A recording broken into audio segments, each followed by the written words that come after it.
Good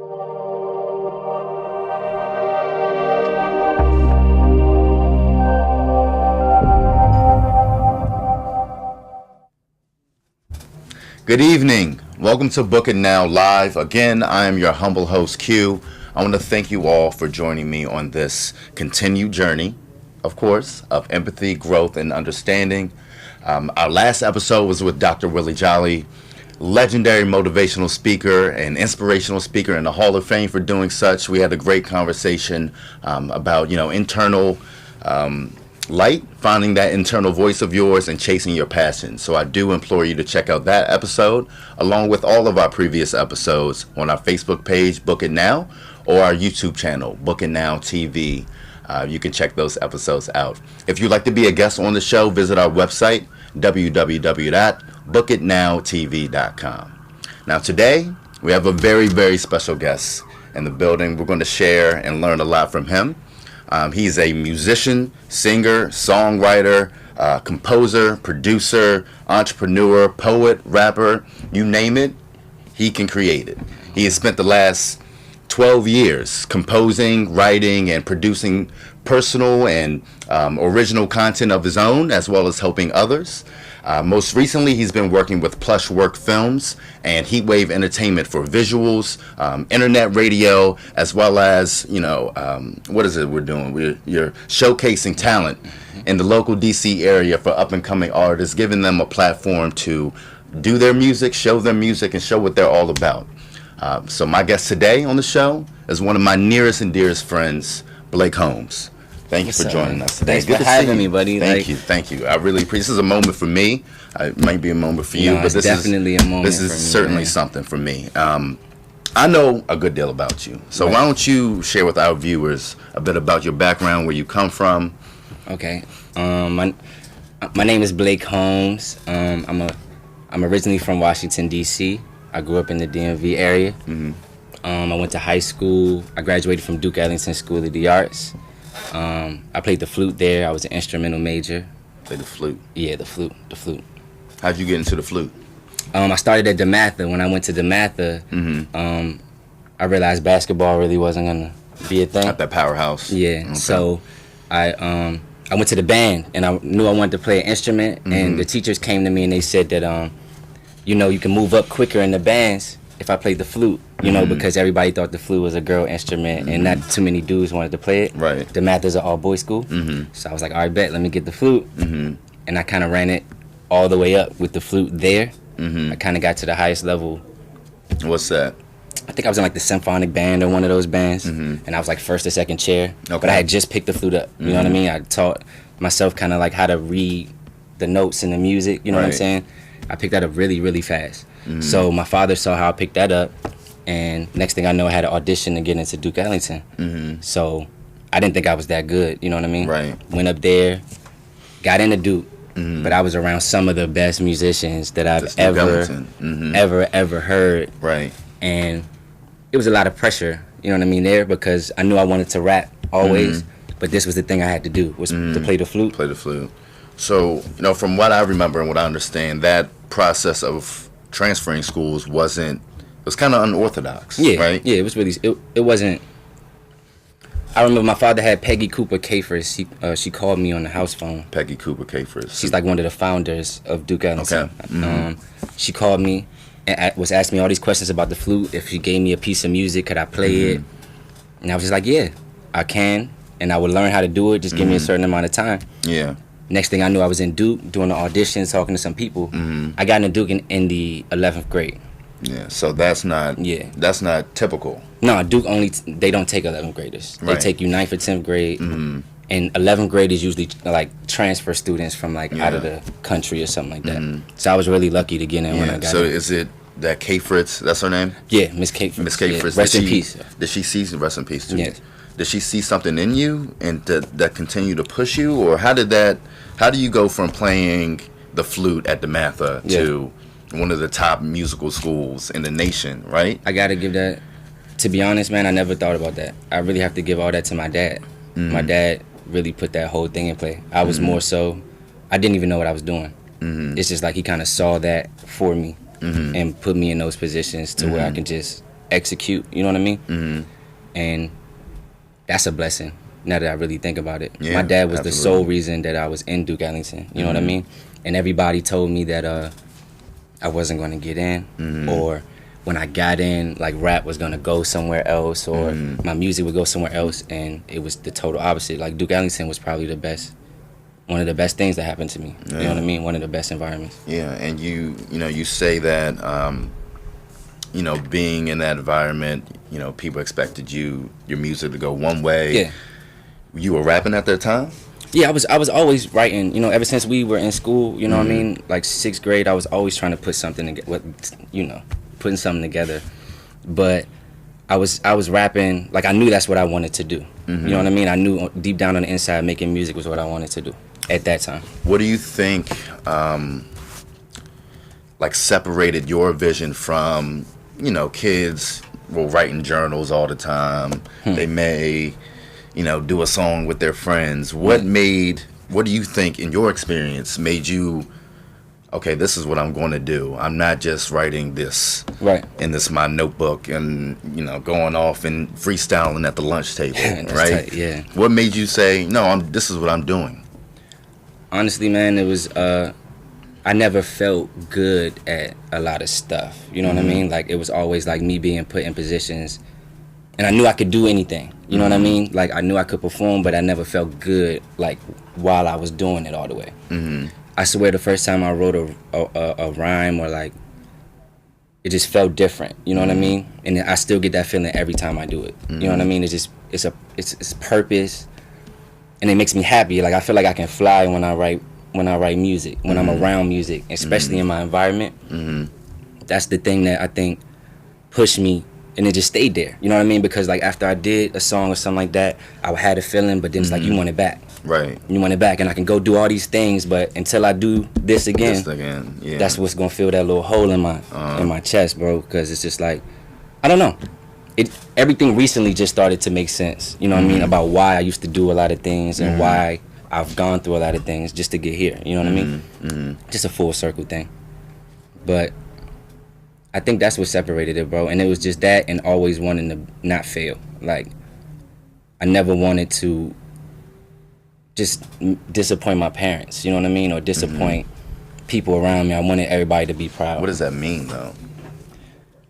Honestly, I don't know. You know, I just want people to be proud. Because failure, in my opinion, sorry to cut you off. No, of course. Failure and disappointing others are two completely different things. Right? So you could fail at something and nobody be affected.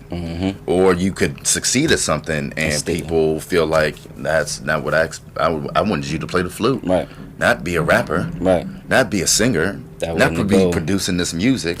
Yeah. Where do you get, like, I don't, so where is that line for you where I want to be successful, but I don't want to disappoint anything? Where do you have a balance there? Honestly, that's what was giving me all the anxiety before. You have to completely let that other thing go. Like, for me to totally get everything that I want out of this, I had to let go of what people expected of me. You know what I mean? Especially my old self, because it's like I had to define success for myself. You know what I mean? I had to define happiness for myself. And it might not look the way other people envisioned it for me, but it's your happiness. But it's mine. You know what I mean? And eventually people come all the way around, bro. Like, the people who truly love you and are truly meant to be in your life, they're gonna be happy just seeing you happy, yo. Happy, yeah. Honestly. But I do want to get back to the story for a little bit. Of course, you good. So you're at Duke. You had this phenomenal opportunity from God rest her soul, Miss Kravis, right? She gives you this opportunity. You take advantage of it. You enroll, right? So now you're playing the flute at one of the best musical institution, high school musical institutions in the country, right? And that hip hop is still a part of you, right? Always. So at what point do you bring that to the forefront or introduce it to your new community, right? Because at DeMatha, there was some stuff, but not a lot. Right. You know so at what point is this becoming part of your I always felt it, and I was always doing it. I was shy, though, you know? So, and being at Duke, it was kind of like being at DeMatha, like I knew I wasn't the best basketball player. You know what I'm saying? So at Duke, I knew I wasn't the best flute player. So I just felt like I had to catch up with all this other stuff. Like these people were supremely talented to me, dog. Like it wasn't until I had an art and culture class with my brother Kenny P. Okay. Kenny P was always freestyling and all these people were rapping in the classroom, man. And it was just like one day he just called on me to rap. I would let him rap. You know what I mean? Knowing that I had something, you know what I mean? I would just let everybody rap. One day he called me, man, and I just said what I wanted to say. In the lunchroom? No, it was just in the classroom. In the classroom? Classroom setting in front of everybody. And he went crazy. So it was like Kenny went crazy in the room and everybody was going crazy. And I knew I could do it, you know what I mean? But Kenny like didn't let the day go by without sitting me down. It's like, dog, you can really rap. Let's go down to the studio. And ever since then, we were locked in. And what did that do for you in that moment? You know, just being a shy kid, knowing that you had a pen, right? Yeah. You've been writing already. You playing the flute, so you're creating music. Yeah. You're reading music. Yeah. You're writing words to music, and you have this. No one knows it. What was that coming out like? It's just it's like an answer to a question. You know what I mean? If that makes a lot of sense. It was just an answer. Like I always knew. You know what I mean? It was just like finally that question got answered. We can move on to the next thing. You know what I mean? I never get too excited or up in those moments. Just like I know. You know what I mean? I know. And that was just a confirmation moment. I'm like, yes, we here now. I met a great friend through that. And we just had to move on to the next thing. You know what I mean? I can't get too excited about things. But is Kenny still doing music? Yeah, Kenny's one of the greatest ever. You know what I mean? And he's always gonna be one of the goats. Like he inspires me to this day. You know what I mean? You still work together? Yeah, you know, Vibes Thursdays is an event that we had. We had a couple of our first Vibe Thursdays at his studio down on U Street. Shout out to Kenny P too. Shout out to Kenny P. He's a genius producer, genius, just engineer. You know what I mean? Just he has a great ear for how things should sound. You know what I mean? So he's a big reason why I'm doing it like this today too. So that day, you know, you freestyle in the classroom. He takes you to the studio. What is that first experience in the studio like, right? Because at this point, have you recorded any music? Yeah, I was always recording, like, back in my bedroom. You know what I mean? Like, me and you used to do stuff, you know what I mean? Like, rapping. We used to put those together, like MySpace days, you know what I mean? I used to walk from DeMatha to Langley Park to meet up with Alex Covington. Quite a walk. To rap, you know what I mean? Just to rap. He heard me one day and was like, dog, just come, I'll record you for free. But Kenny P had, like, Duke Ellington had the biggest studio with everything in it. You know what I mean? And I was nervous at first. Yeah. But every time I'm in front of the mic, you know what I mean? It's just like, you know what to do. So just turn it on. And Kenny was there to coach me. Like, Kenny was, my bad. No, you're good. Bro. Go ahead. Kenny was the first person to ever, like, hear what I did and not be totally in awe of it. You know what I'm saying? He came back and was like, all right, what if you said this way? And the reason why him and I click so much is because I actually can do those, like, I can follow those instructions. Right. And it helps bring the record out better. So we still locked in because of that. So a phenomenal producer as well. Yeah. Genius producers out here, dog. Genius producers. Well, we do have a clip of... Oh, man. A quick clip of one of your freestyles. Cool. Let's play it for the people, see what they think. Cool. Now we'll be making this first tape unforgettable. That mean a classic. Cool, his game heavy, he by no means average. It would take 3 souls just to match my passion. It come to rap, he been about that action. You can ask him, that's small talk. Shift into content. Are we sure? Yeah. So, content. How do you come up with your content? It's just a feeling. It's a vibe. I used to get really inspired by what was going on outside, you know what I mean, around me. Just trying to, like, paint a perfect picture. Like your immediate environment, or? No, never so much my immediate environment. It was always easier to write about the big picture, if that makes any sense. Like, not being too introspective, it was always easy for me to, all right, what's the big problem? You know what I mean? And I can make a whole certain amount of songs about the big problem that people can relate to. Do you think that's demonstrated in today's hip-hop in a pop way? Yeah, I think I was just taking the easy way out back then. like with me personally, like anybody in music, like the hardest thing to do is to be honest and go in towards yourself. And I think that's the way you grow in music as you get older too. Like you know how a lot of rappers get older and they still talking the same stuff. You get washed. You gotta really start like finding out about yourself and putting that honestly on wax. You know what I mean? And writing that. You know what I mean? People feel that, and you grow with that. You grow with the music that way. You know what I mean? It becomes more therapeutic. Well, you mentioned, right, you say you might have taken the easy way out. Yeah, right? Doing that.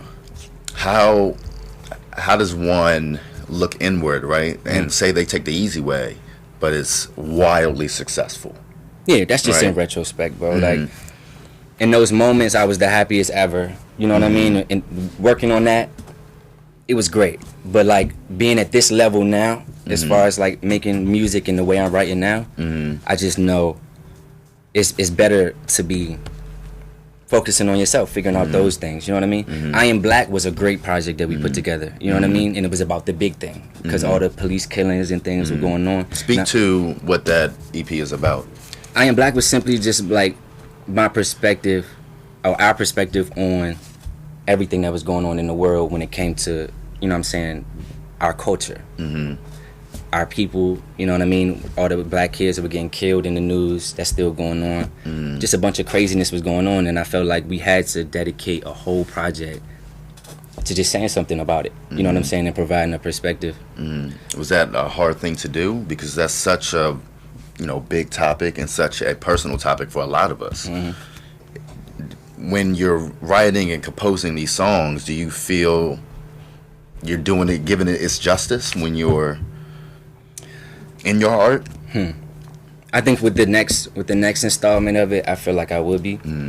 Back then when I first did it, I don't feel like it was as heavy on everybody's, like, every day. You know what I'm saying? You can't go a day without hearing about it. When was it released?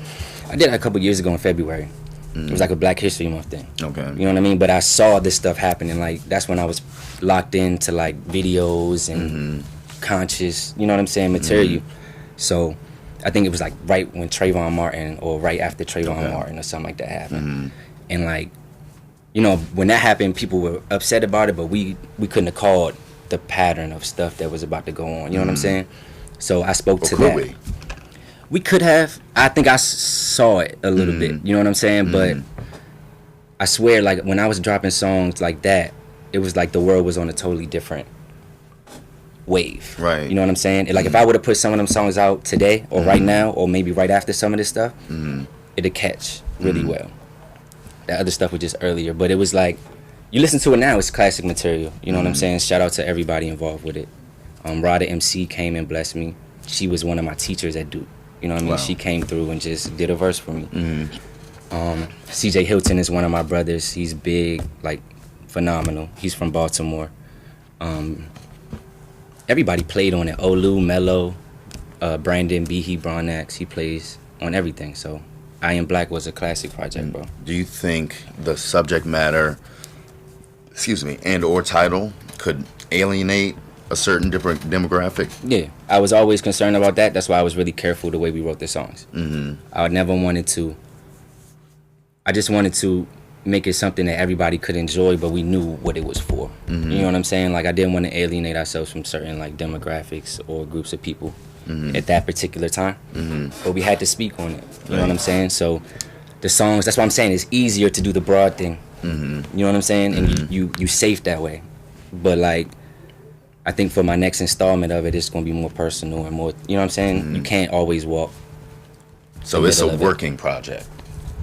Or it's just an installment that we just, you know what I mean? I really want to do it every year.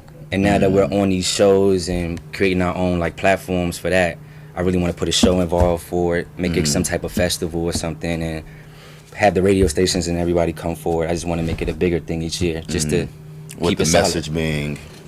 With the message being, like, come together. The answer to this is just coming together, loving each other, and treating people the way that we're supposed to be treated. It starts with us. You know what I'm saying? Like, we can't really be upset with the outside stuff until we handle each other. So I want the I Am Black thing to just be a festival of love. Like, I want everything that we do to be centered around love, dog. And just, I feel like that's how we start to solve the problems. And, you know, we do have a clip from this title track, I Am Black. I know it's kind of quick back to back, but I do think it's very important that you see the kind of visuals and the kind of content we're talking about in that EP, I Am Black. Let's take a look.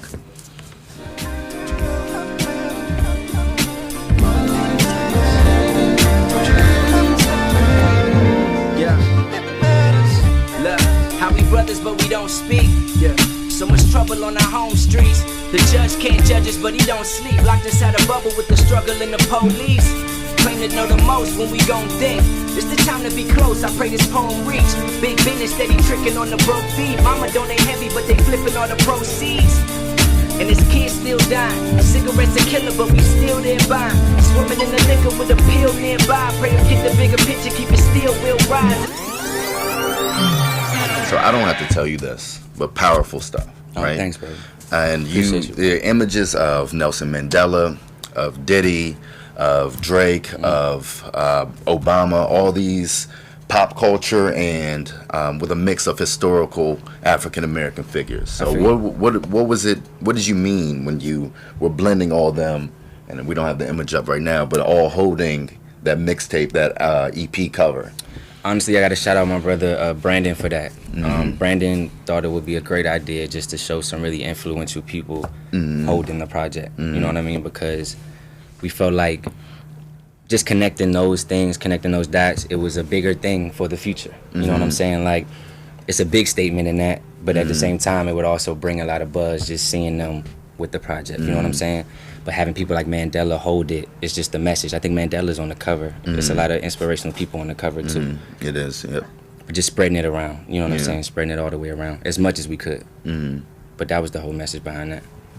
Just getting it out. Yeah. There you go. There's Mandela there. You got Mandela, and Malcolm, the Panthers, Martin, the Panthers, Obama. Now they're all in you. Is That's crazy. that was on some purpose. kind of that symbolism? Yeah, that was that's crazy. You know, I never looked back at these. This is tight. But yeah, definitely. I definitely wanted to have Malcolm and Martin, especially Obama and Mandela, like it's all pieced up into one. We could have added a lot. I think the next cover is going to be even greater. But yeah, that was definitely symbolic of just like all the energy that I wanted to give to the records, dog. You know what I'm saying? Like maybe they were speaking through me, or I don't know. It was just a bigger thing.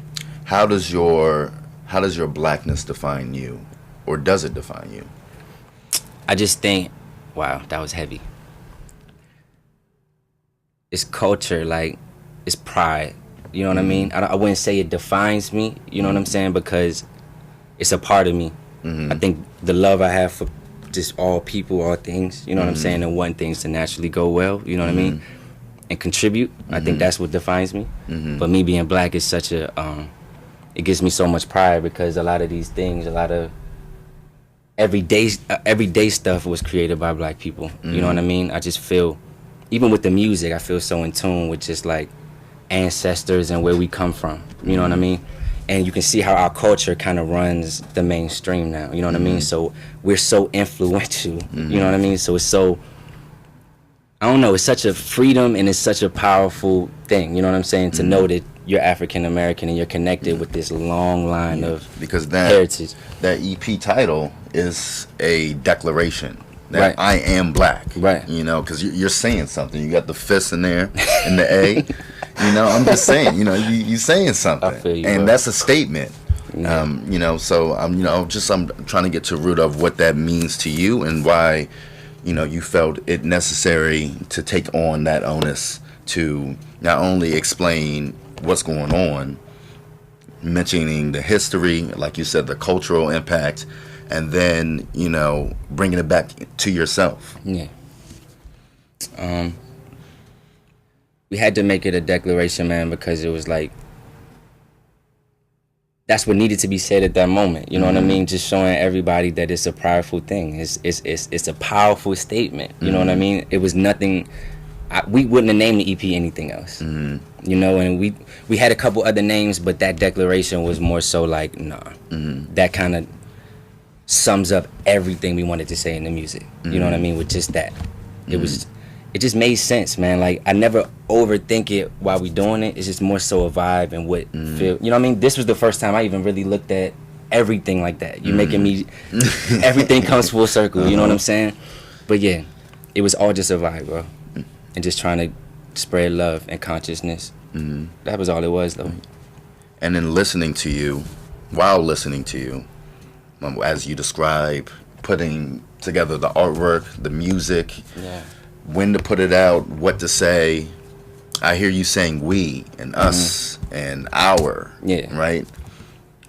What is the process of making music, or is that more inclusionary for you?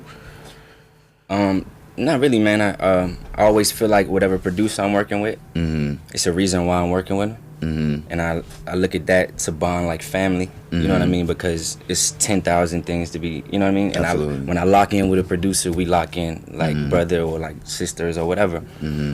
So with me, if I get some beats from somebody, I can lock myself in the studio and go record it. You know what I mean? I do my own like engineering and that type of stuff, so I can sit there and just record it and it'll come out. For I Am Black, I was in a big studio, so it was funny. Like shout out A1 Alvin, in a big studio, so I had to sit at the board and like hit play, and I used to run in, open the door, you know what I'm saying, go to the mic and record it like that. You know what I mean? So that was pretty much that, man. I forget the question, bro. I'm just be talking. Just bringing others, I guess, or stepping into others' world, or bringing others into your world, or creating your own world. Yeah. I guess what my question at this moment, how do you best make music? How do you enjoy making music? Because when I listen to you, you use a lot of we's and a lot of us and a lot of our. And I'm asking, how is that process for you? Is it more inclusionary? Do you bring people into your sessions, into your circles, like, I need your opinion on this? Or do you think you can... I never do that, man. That was just a confidence thing, you know what I mean? It's people that's really close to me, I might bring in and hear. They might hear things earlier, but I don't move like that. Making music for me, I make it best when I'm by myself. Or like in my own thoughts, or in my own head. It's quiet, you know what I mean? I can really put down what I want to say. When I'm done with it, that's when I bring it to everybody else, and they might add their things. You know what I mean? Brandon's a genius producer, so instruments and vocally, you know what I mean? Stuff is crazy. Even so with you're Levy. Still using instruments? All the way. All the way back, full circle back. All the way full circle, man. And even like the blessing about Duke was it trained my ear above everything else. Like I played a really high pitched instrument. I feel like hearing those pitches all the time really trained my ear to a level where like I know. And it's learning scales, all these other things, you know what I'm saying? But sound in general, I know kind of sort of how things should sound, which translates into me working with Brandon and working with these musicians. It's like I kind of know what I want, but now I can articulate it in a way where everybody can understand and we can get it done. You know what I mean? But it's such a vibe, man. I don't want it to make it sound like it's a whole thing. It's such a vibe, man. It's like you're not even working. And that's the goal of work, really. So they don't feel like work. Right. Right. But I say we because it's like I cannot do any of this by myself, even with like, you know what I mean, everybody. I have a lot of people who root for me, who are around me every day, who kind of just motivate me when it's hard to motivate myself. You know what I'm saying? So when I do something, it's like we all do it. We all have to do it. And everybody plays their role. You know what I mean? Even, you know what I'm saying? When I say we, I think about you too. You know what I mean? Just because of everything that we go through and how I know you rooting for me, bro. Like even from wherever we might be, you be wherever sometimes. I might be everywhere sometimes, but I know you got, you know what I mean? We root for each other, and that's the thing. So we is just my people, and the good energy and the good vibe, and that's how we put it together every time. So you got your people, you got your music. Are there any other ways you keep yourself motivated intrinsically? Man, I'm just because it's hard to be an artist, right? Especially now and in the position you're in, you know, it's almost impossible. It's right. You right here, right? So you're not a superstar. You're not a random on SoundCloud or the internet, but you're making music. Like you said, you're using live instruments. You're making we're making it all the way, right? Of course. So you know that's quite a struggle, you know, to be an artist in that kind of position. So how do you keep yourself motivated? I think it's just the vibe in me is really strong, man. Like I do not feel complete if I'm not making music. You understand? Like, so it's like all I ever wanted to do was just be able to record as much as I wanted to record, put the music out, go hit a stage, come back home and do it again. You know what I mean? When I saw myself creating that environment around me, and it became easier for me to, not easier, but like things started to come together and make sense, it just made me work harder. Even the level that we on now, it just makes me work 10 times harder, because I pray for this, I ask for this all the time. And just to see stuff coming together like this is just confirmation, dog. Like, so I just gotta push 10 times harder, man. That's the way I motivate myself, and it's really hard. You know what I mean? It's either you either make it or go crazy. You know what I'm saying? Or both. And that's it's a fine line, bro. It's a crazy fine line, dog. But I think we good though, and that's why I say we all the time, because if I did not have these people, I would have gone crazy a minute ago. You know what I'm saying? That's just how it is. So that's motivation. What inspired you to put the pen to the pad? We talk about, playing basketball at DeMatha, that not really working out, joining the band, kind of getting good at that, moving into Duke. But that pen had been there through all this, right? Yeah. So what inspired you to start writing songs?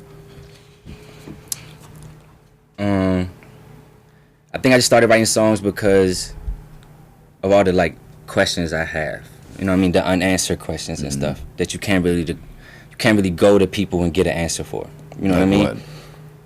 You know, I'm adopted, man, so it's like, I don't know a lot of stuff. You know what I'm saying? I don't really talk about it like that, but I just don't know a lot. So it's like, I always felt the void. So when I found that thing to fill that void, you know what I mean? 24/7. You know what I mean? And I was just inspired by always ride with my dad in the car, listening to music. You know what I'm saying? My mother was always listening to music, but just, I don't know. I feel like my steps are kind of guided, dog. I can't really, you know what I mean? Take too much credit, dog. I don't, especially back then, I didn't know what I was doing. It just felt right.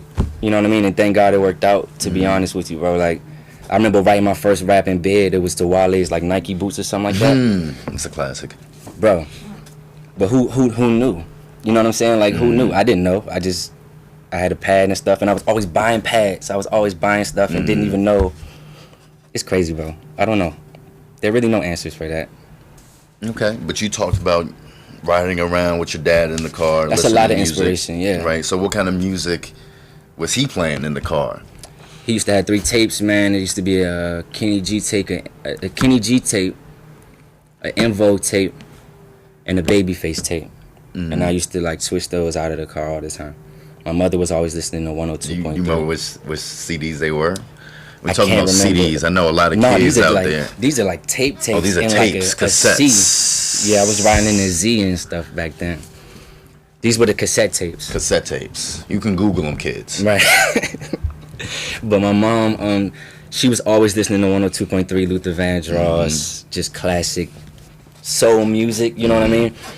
I think my mom was the first one who bought me a rap CD. I think we bought Nelly's Country Grammar, and she didn't know what it was. You know what I mean?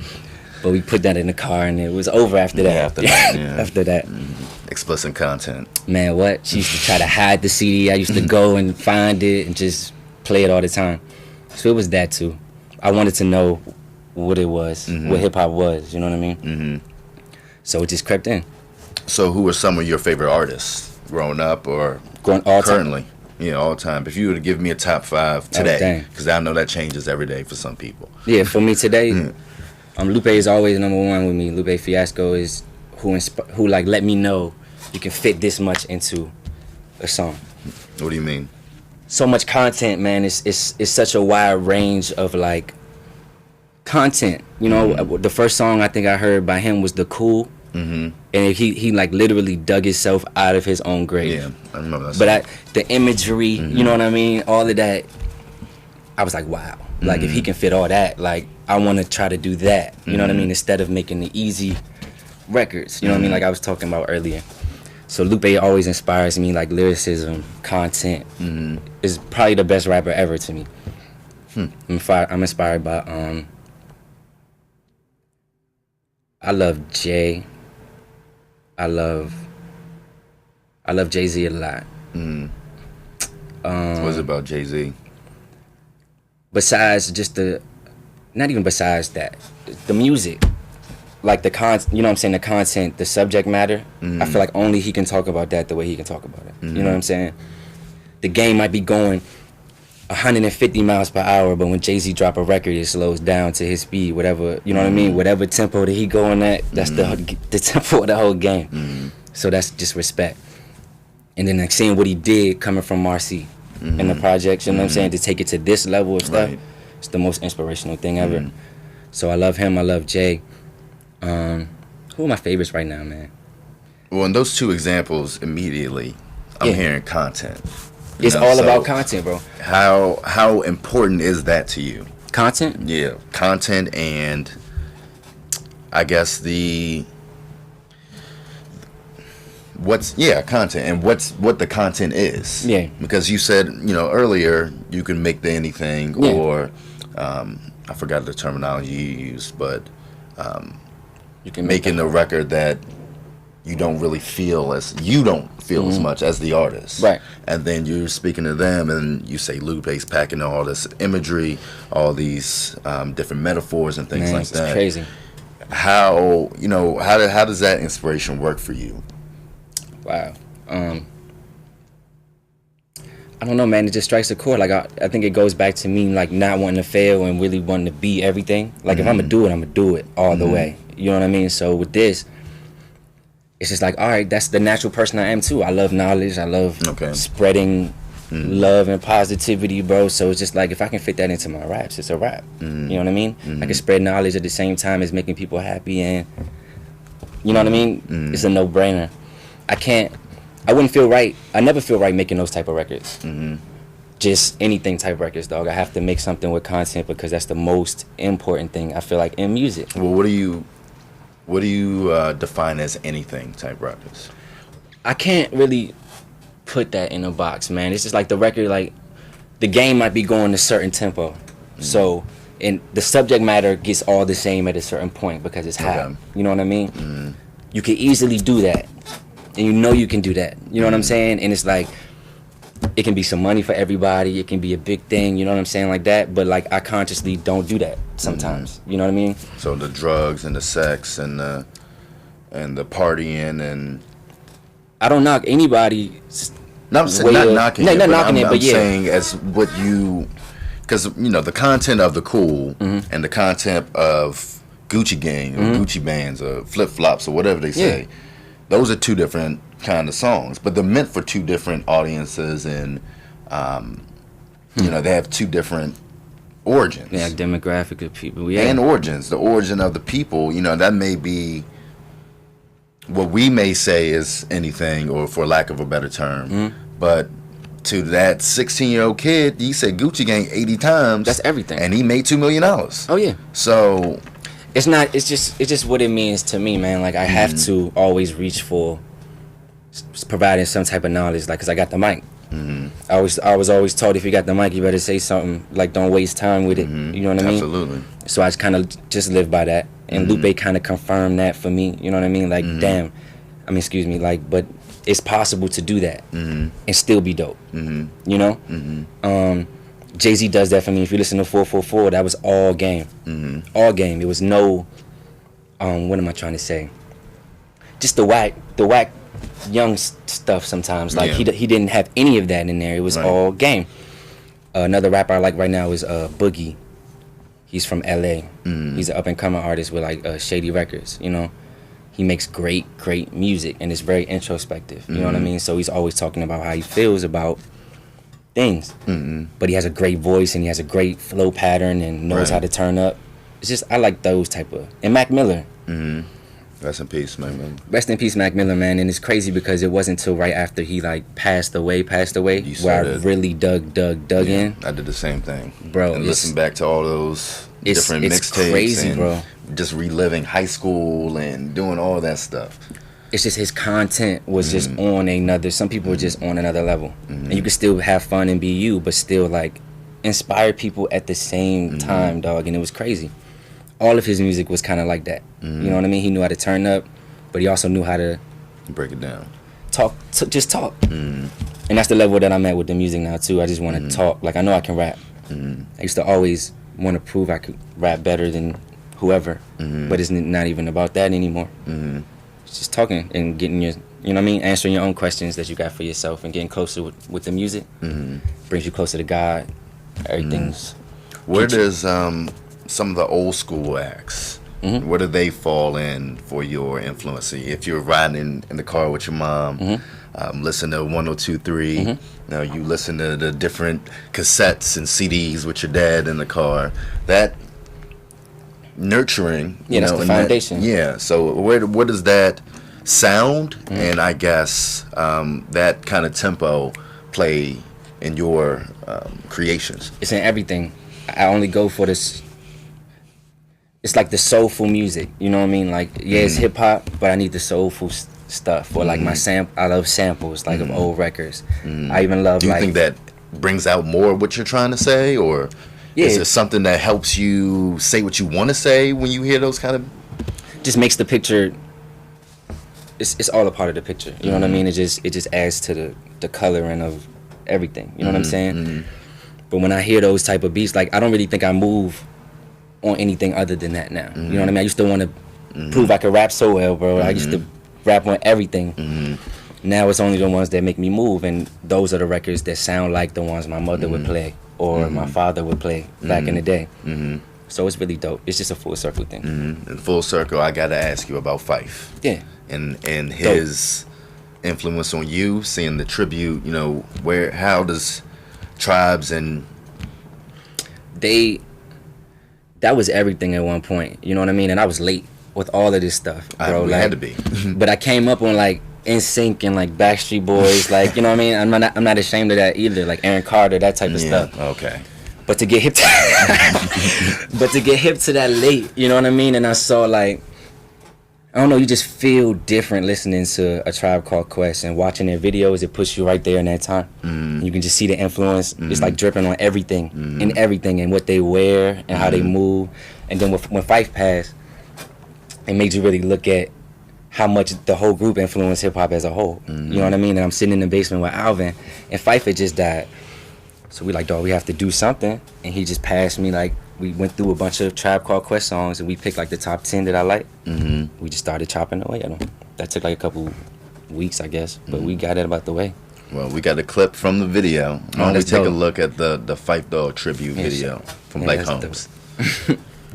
Look, this is the year that I come in and I just devastate. No mistakes, the realest lyrics open up debates. Like who the great, I had to brainstorm. One time, crowded in my mind, flooded when the rain come. But why you scared to quit your day job? I've been on mine, that core grind. I wrote this for the bass guy. I've been on these, gripping 4 scenes. Boy, please, they be deep sea fishing and broke seas. Won't bleed for the recognition. They know who's spitting, yeah, you swing with these. I leaves these sunny listeners. They get set down quicker than threes from half distance. What the IRS want with some weed. We sex fipping, how fitting that your flow is suck. It's more than luck since imparted 2 C's pay me for showing. So do you think you got to the point there? I would say so. I think so. I hope so. No, I love that. That was a great part of just everything. Shout out to Mike Lee for actually shooting that video and making that whole vision come through all the way. But that was a great moment. Great moment. We're going to follow up with great moments. What are your next steps here? What are you doing now? Right now, man, I'm working on another project. I always have projects. You know what I mean? I have a lot of things coming out musically, but now I'm stepping outside of my comfort zone a little bit more. So we have the platforms. Like I just shout out to Heatwave Internet Radio. Shout out to Heatwave. We just came out with an internet radio station, but it's like a 24-hour, you know, thing. So like I'm more so trying to provide platforms for other artists at this particular time. How does that work? Are y'all having different shows or? Yeah, I'm having shows like shout out Vibes Thursdays. We having that at Salam down on U Street. I think that's 1524 U Street. That's every Thursday.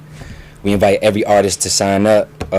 It's like $25 to sign up, but we got 3 judges coming. We give the winner $100 in cash and 3 hours of free studio time. You want to repeat that for the aspiring artists? Oh, my bad. Just so they know that this is happening. Yeah, Vibes Thursdays, every Thursday, 1524 U Street at Salam Restaurant and Bar.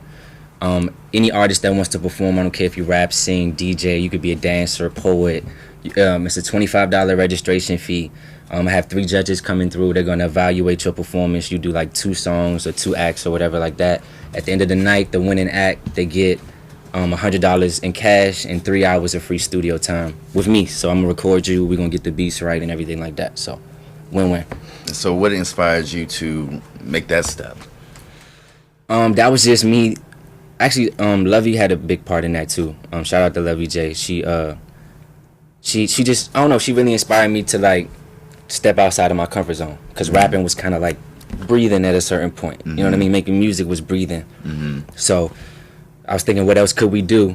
You know what I mean? To add on to what we were trying to do and make the outreach better, because like I don't want to drop another album and get the same amount of people as I got last time. You know what I mean? So how do we capitalize on 1993 or like my last projects?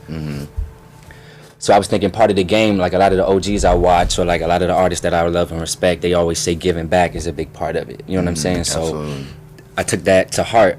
So I was like, all right, let's get a lot of artists together. You know what I mean? And I wanted to have an event where like, yeah, it's a competition, but it's not really a competition. You know what I mean? Like, I want to provide positive feedback for everybody, make sure every artist leaves with a great experience and a great vibe. You know what I'm saying? Just to better themselves, whether they do it with me or on their own. You know what I'm saying? Because everything comes back full circle. But I just wanted to provide these platforms and these experiences for everybody else to feel kind of what I feel every day. You know what I mean? And still kick down doors at the same time. So next time I drop an album, like, dang, I just actually touched like a bunch of people. Different you know what I'm saying? already, yeah. And actually trying to influence them album out at the same time. How long have you been doing Showcase Thursdays? Vibes Thursdays. Vibes It's like, Thursday, excuse me. it's like gonna be our 3rd installment of it this Thursday at Salon. The first one went really well, bro. Like, had a lot of artists come out, but the vibe of it is the thing. You know what I mean? I know an event is always good if it's over and I go outside and get myself together and I come back and everybody's still talking and like don't want to leave type thing. Same thing with the Ironic Fest that we did at Velvet Lounge. Velvet, okay. It's just, the vibe is what's most important to me. Just everybody feeling like, you know what I mean? Like Absolutely. an artist is supposed to feel, bro. Yeah. Like, and valued. That's a big thing. Because I've been in a lot of situations where I didn't feel valued as an artist. Right. But once I met Heatwave and all my brothers there, you know what I mean? They showed me what it's like to actually feel how an artist is supposed to feel, not like slave work. You know what I mean? It's a giving thing, and it's a lot of giving involved with it. But you can never be afraid to give it. You know what I'm saying? Like, some artists come up, bro, and they scared to let you know what they did because they scared of you taking their spot or losing their spot. You know what I'm saying? I think that's just human nature. Right. I think the whole lick is to always give it, because when you give it, you making room for receiving more. You know what I'm saying? Absolutely. And I didn't do this for myself. You know what I'm saying? I don't know how we got here all the way. You know what I'm saying? Absolutely. So it's just a ride, bro. Being confident in it. Do you think the Ironic Fest vibe, Thursdays, and events like your team, Heatwave, that you're doing, how important do you think these kinds of events are in the DMV area? Wow. I think it's really important for the area, because I know as an artist I was always looking for an event like that, or a place to go where I would feel like value. You know what I mean? Because a lot of these events, they make you feel like a number. You know what I'm saying? You just come How's through. that? You come through, you sign up a list, they give you some tickets, you run sell the tickets, you bring your people out, you get your time on stage, the DJ might walk away from the DJ booth or whatever like that. You know what I'm saying? It's just no, you know what I mean, no pictures, no photos, no really, like, nobody's in there telling you like, dog, it's a producer right here, or it's a this could really help you out. You know what I mean? It's none of that in a lot of these events. I'm not saying like it is now, because I haven't been, but that's what I felt coming up as an artist. So I wanted to make sure we packed as much stuff into our events as possible. You know what I mean? Even if some stuff was just like overlooked, it's there. You know what I mean? And I want to remind artists that like all the stuff that they need, people are willing to like work with you and give it to you, bro. It's not always a money thing, dog. I did this with no bread, no money. I never paid for studio time. You know what I mean? Never had to do anything extra for beats or anything like that. It was always just like trusting the vibe and being where you're supposed to be, bro. And that's how I got a lot of stuff. And just feeling that value, I do want to ask about, I guess, the state of underground hip hop and seeing the SoundClouds of the world, Dope. changing their user Structure. agreements. Spotify following right behind them. How is it being an indie artist in this climate? I think it's the best, man, because you see, the worst feeling is being controlled or like doing things that you don't have to do. You know what I mean? Or you feel like you have to do that you really don't have to do, like or what? not directly for your benefit. Like, I love doing our events the way that we do them because we are solely in control of it. You know what I'm saying? We're not working for anybody. You know what I mean? It all comes back to us. I think the climate now is the best climate that it's going to be because it's freedom. We're making your music. Artists are free now if you really want to. You know what I'm saying? You can run it all the way up yourself. Just have that entrepreneurial spirit, man. You could put some plays together and get your stuff on the platform. But does that freedom come with the price when you're seeing these platforms offer your music for how many cents a month?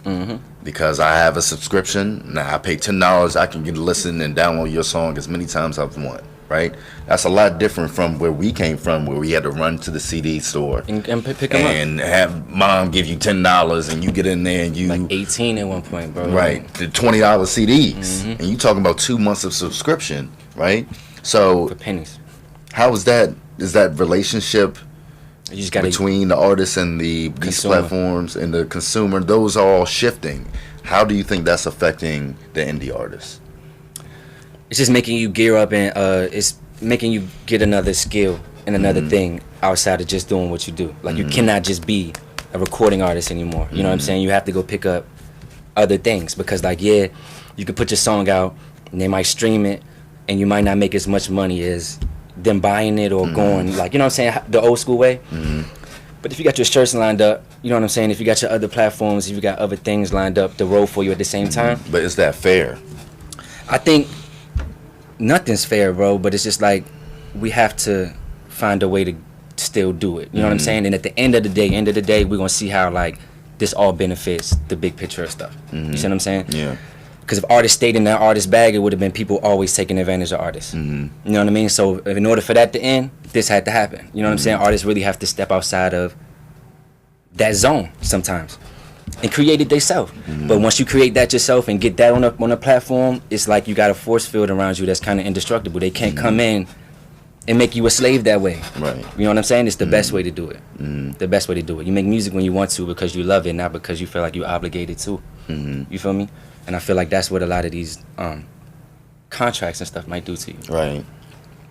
That's all, man. But I was saying that to say, yeah, they might sell your song or do it like that way, but that you can't monetize the buzz. You can't monetize the way you make people feel. That's why I try to put so much into these records. You know what I'm saying? Because you might hear it one time and might make you feel away, but we connected for life after that. You feel what I'm saying? Right. So you got to put everything into your records. That one time they hear it, they hooked on every single thing that you're doing. So like I might not be making all this money from music, but all this influence is coming from here, which is helping me sell my shirts, bro. You know what I'm saying? Or helping me sell tickets for my next show. You know what I'm saying? Which helps me eat. You know what I mean? At the end of the day. Yeah. But that buzz is what you can't monetize. So that buzz, when it gets to a certain point, it's all the money. You know what I'm saying? And now it's just a position for artists to get all the money. Right. That's all. It's not a bad thing. So what would 25-year-old Blake tell 12-year-old Blake? You right.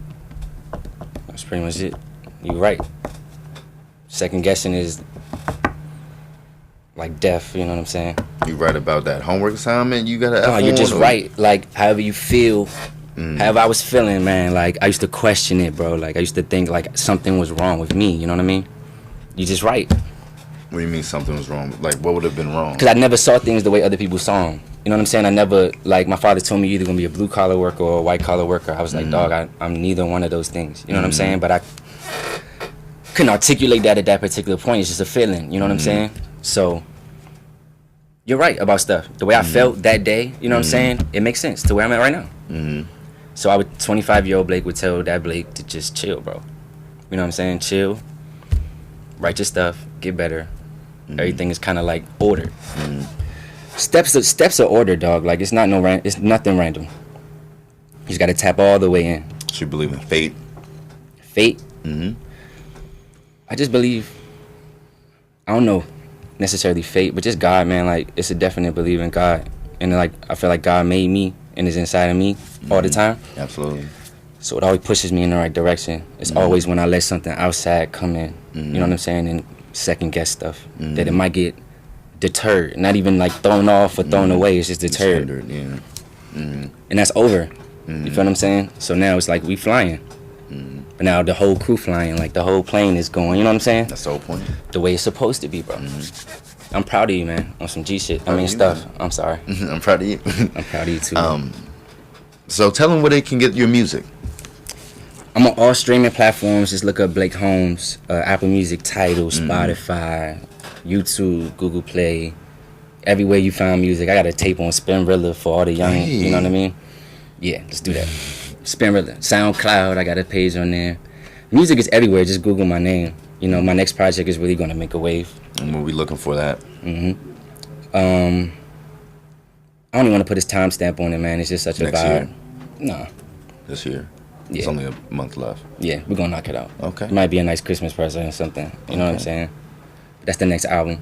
Focusing on these shows and just content, putting out great music, the greatest music I can, and shows, bro, and moving it. We're really about to get on the road with the band and everything like that, and just started going to these colleges, going to these different places, just spreading it, touching the people. That's what it's all about. And tell them where they can find you for Vibe Thursdays.